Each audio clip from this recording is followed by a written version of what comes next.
Hey there, friends. Welcome back to Daily Dose Radio here in the Bible Bistro. And today we're looking at verses 9, 10, and 11 in Psalm 147. Now, let me just remind you before we dive into these three verses that next week and the week after, so the week of Christmas, the week of New Year's, Daily Dose Radio will not be broadcasting. If you need your daily dose of Daily Dose Radio, you can just go and listen to some of the podcasts that you might have missed over the year or over the last 4 years. Just pick a psalm that you need some instruction on and go back there and listen to those. I was going to say tapes. We don't do tapes anymore, do we? Listen to those recordings. There you go, and you'll have that available to you. But I'll be back the first full week of January, which begins on the 6th of January.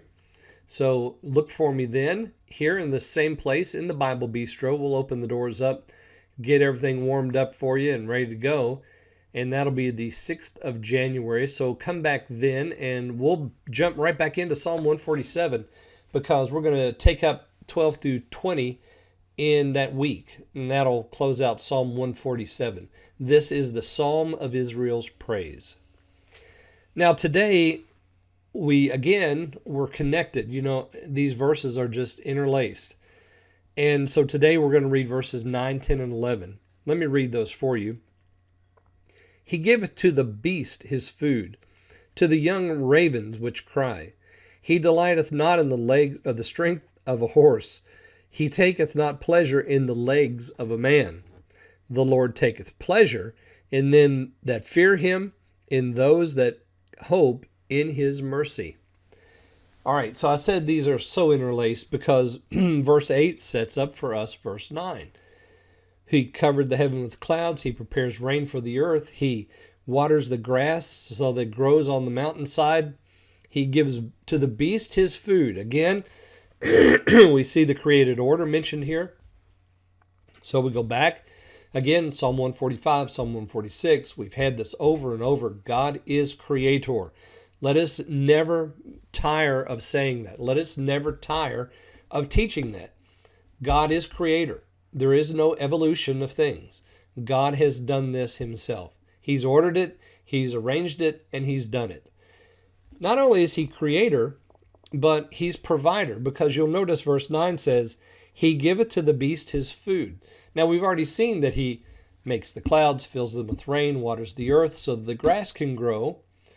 Now, today it's not just the grass, but it's to the beast his food and to the young ravens which cry. So what does the beast eat? The beast eats the grass that grows on the mountainside. Some of them eat the grass and some of them eat the ones who eat the grass. So God is providing meat for all his creatures, for the young ravens, for everything. So even the youngest of and the most vulnerable of the creatures in this world, God is providing for them, just like he does for us. He looks out for us, he watches over us, and he cares for us. He takes delight not in the strength of the horse. He taketh not pleasure in the legs of a man. Well, we understand that. Men can get pretty proud, can't they, of their strength and their ability and so forth. But God doesn't, he's not proud of that. God doesn't count that to be something to be marveled at or to give some merit to men, over. What does God think of that? Well, the Lord takes pleasure in those that fear him. Now, this is interesting that it comes at the end of this statement about God's provision. If you recognize God's provision, then fear God and worship him. He takes pleasure in that. He doesn't take pleasure in your pride over your strength or the pride of the strength of your horse, your army, whatever it is you're, trusting in.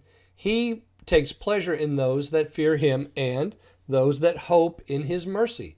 So all of this, going all the way back up to verse 3, the outcasts of Israel, he's gathered them together. And then from 3 all the way down to 11, we have this description of God's work in Israel and for Israel. He's doing his work. Those that hope in his mercy. Well, I hope that you'll hope in his mercy, and I hope that you have a great, wonderful Christmas time this year and a wonderful celebration of the new year. And I'll see you again in 2021 here on Daily Dose Radio.